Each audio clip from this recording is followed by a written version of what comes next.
Coucou la MIFA, je suis ravie une fois de plus de vous retrouver pour partager avec vous une nouvelle histoire intrigante qui a marqué ma vie. Merci pour vos mots chaleureux et coucou spécial à toi Papa Canada. Je te promets une vidéo déconseillée au moins de 25 ans pour regagner ton respect. Alors je me lance. Nous sommes quelques années en arrière où j'ai fait la connaissance d'une jeune fille dans ma communauté paroissiale. Sympa et gentille, nous nous sommes liés immédiatement d'amitié. Je l'appellerai Jenny.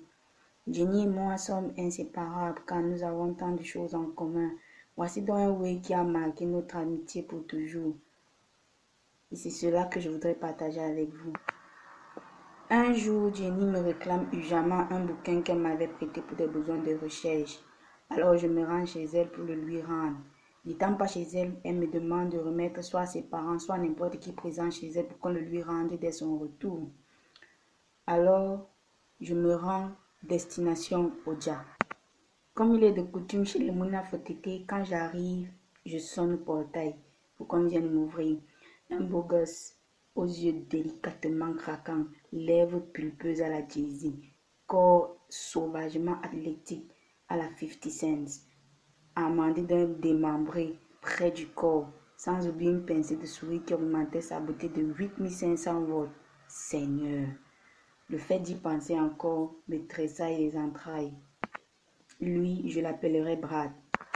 Alors Brad, au sourire accrocheur, m'invite à entrer et m'installe au salon où je retrouve les parents de Jenny, qui me connaissent très bien vu que son père est encadreur des jeunes à la paroisse. Alors, je sympathise un peu avec les parents de Jenny et je leur donne la raison de ma visite. Ils me demandent alors d'aller voir Brad et de lui rendre le bouquin pour qu'il puisse le lui rendre à Jenny. Alors je rejoins Brad à l'arrière de la piole. On begin à chat. Il me fait comprendre qu'il se coule en Guayaquil et qu'il est de passage là-bas car le père de Jenny c'est son oncle, dont il est cousin avec Jenny.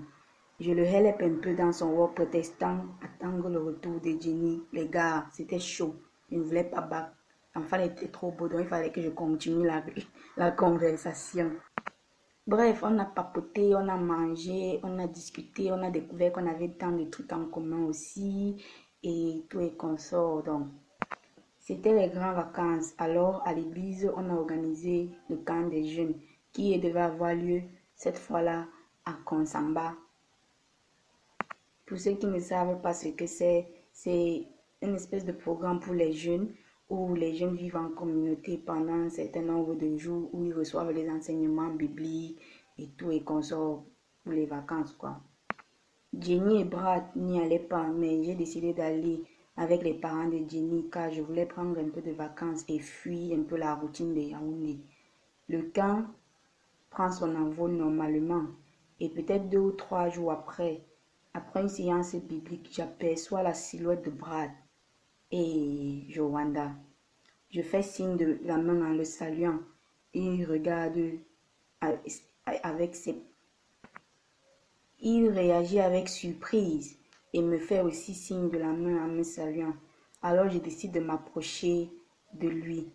Je le salue genre « Hey Brad, qu'est-ce que tu fais là? Tu m'as dit que tu ne venais plus au camp parce que tu composais, non? Est-ce que Jenny est là? » Le gars me répond que Jenny est Yaoundé et qu'il n'est pas Brad, il est le frère de Brad. C'est-à-dire le jumeau de Brad. Les gars, je ravale la salive que... Et lui, je l'appellerai Jason. Mais dans mes souvenirs, je me rends compte que Brad m'avait dit qu'il avait un grand frère et un petit frère, mais ne m'avait jamais dit qu'il avait un jumeau. Ça allait me wonder que quand j'approchais lentement de Jason, le gars était encore plus magnétisant avec un sourire discret, mes regards siringués d'ondes bindastiques. Voilà donc Jason et mon begin la bébé toute l'après-midi.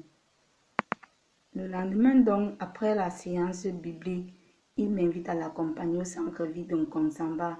Vu que nous étions un peu retirés du centre-ville, c'était quelque chose comme à comme 10 minutes en moto et quelque chose comme 20 minutes à pied. Voilà alors que nous décidons de marcher jusqu'au centre-ville, le temps de question de tuer le temps. Parce qu'il voulait récupérer quelque chose chez quelqu'un, donc il a profité pour me faire sortir un peu. Voilà donc on arrive au centre-ville. Le gars m'installe dans un snack. Il me commande à boire et il me demande de l'attendre jusqu'à son retour, le temps qu'il règle ce qu'il avait à régler avec la personne qui l'attendait, quoi. Me voilà qui accepte tout excité. Je commence à siroter mon jus en attendant que mon prince charmant revienne. Il revient peut-être quelque chose comme 1 heure de temps après et s'excuse en gentleman pour son retard. Et on continue notre après-midi en tourisme sans se préoccuper de respecter les heures de sortie, vu que le règlement nous prévoyait juste 1 heure de pause. Mais on a passé toute l'après-midi à visiter, vu que ses grands-parents vivent là-bas. Et moi, je n'étais que de passage de Yaoundé, donc il fallait un peu mettre l'ambiance dans les visites et tout et tout. Et vraiment, ça m'a vraiment plu. Le soir, vers le coucher du soleil, il y a, pour ceux qui connaissent Consamba et la fraîcheur, pour ne pas dire le froid là, il a commencé à pleuvoir, les fines gouttes de pluie qui tombaient. On a donc décidé de rentrer et on a emprunté une moto. Le gars m'a prêté son blouson contre le froid, non? Alors sur la moto, vu que j'étais au milieu, je vois que le gars recule mes tresses d'un côté, puisque j'avais les rastas.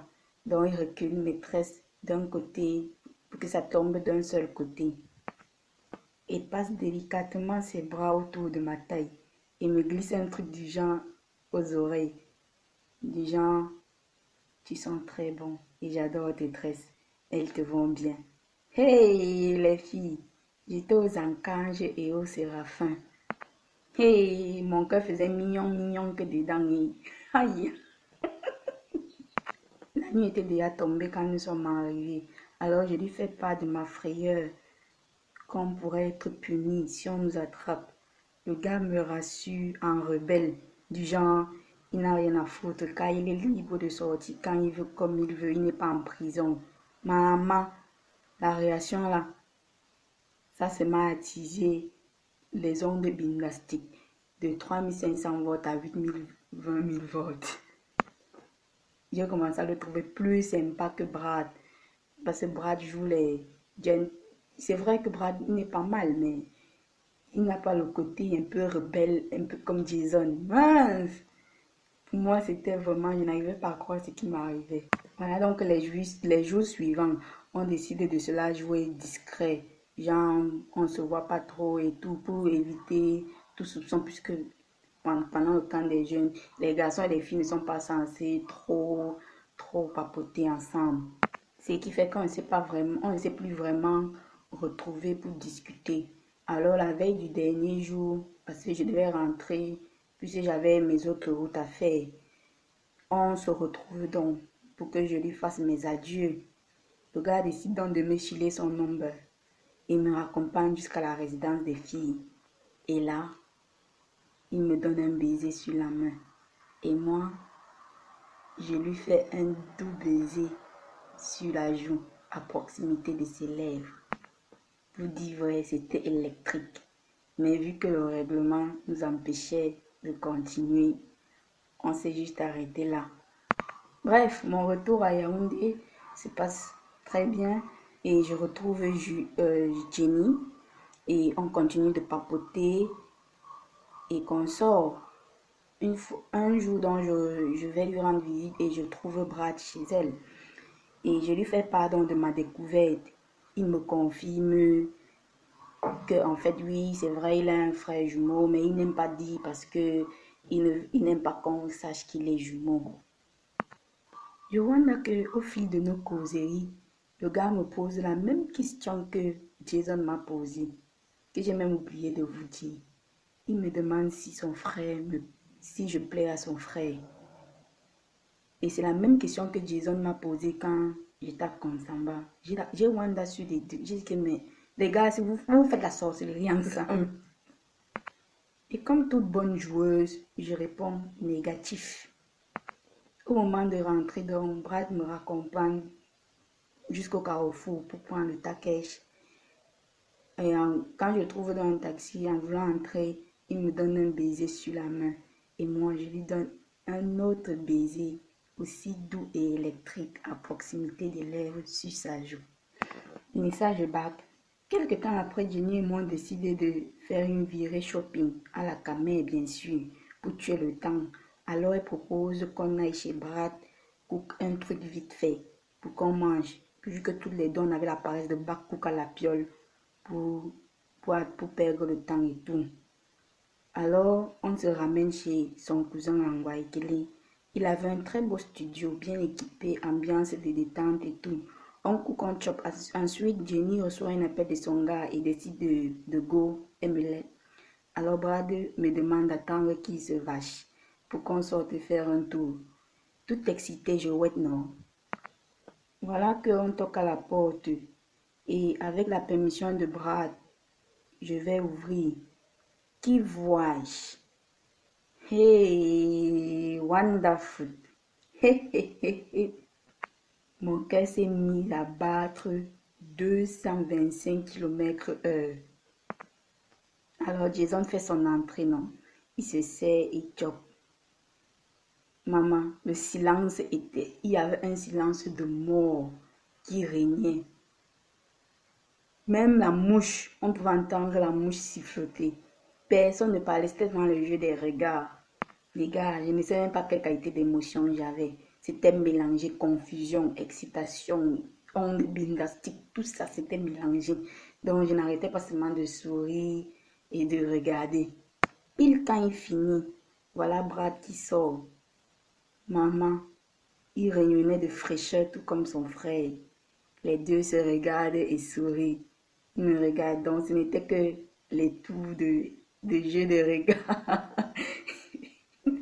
Bref, pour vous dire que ce n'était que les regards qui dictaient le reste de nos actions. Maintenant, à ma place, les gars, qu'aurez-vous fait? Je prends le soin de vous laisser donner suite à cette histoire. C'était Nusha, la fille de l'ombre, dans l'une de ses aventures les plus intrigantes. J'espère que vous avez trouvé ça intéressant et j'espère vous retrouver une prochaine fois pour un nouvel épisode de mes aventures sur le thé en Vumboma. Bisous, bisous. Bisous, bisous.